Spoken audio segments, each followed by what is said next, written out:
If you look around the world, if you look around the book industry in this world, you can see that most of the modern books, they have got the both book version and the audiobook version. And the reason I am making this video that I have been listening a lot of audiobooks these days. Most of them are free, and I found that the audiobooks, they are really harmful for us. For as a reader, I found that these audiobooks are actually destroying our habit of reading.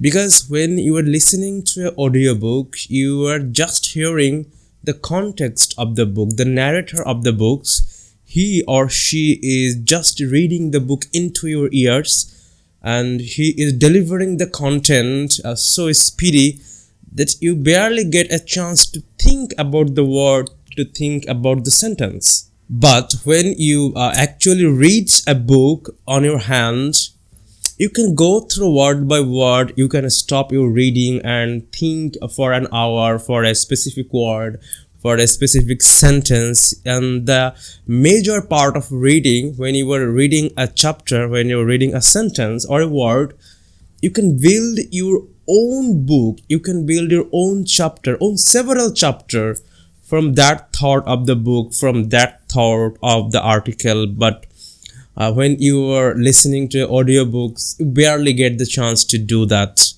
That is the reason I think if you are a serious reader and if you like enjoying reading books, you should really reduce the habit of listening audiobooks.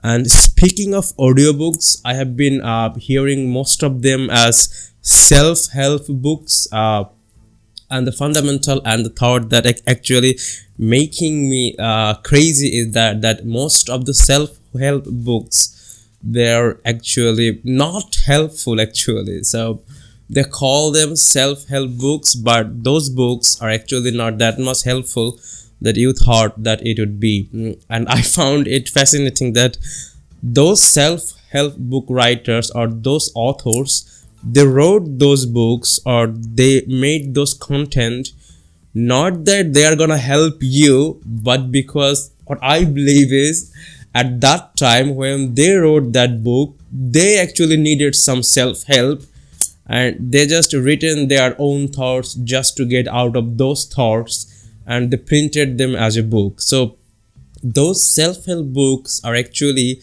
a self-help to those authors, to those writers. It's not necessarily that these thinking, those writings are gonna help you too.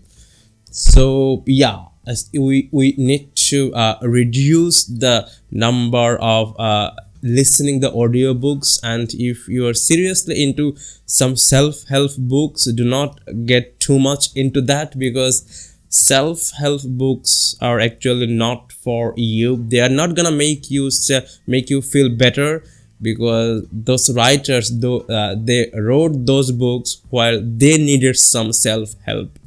Thank you very much for watching.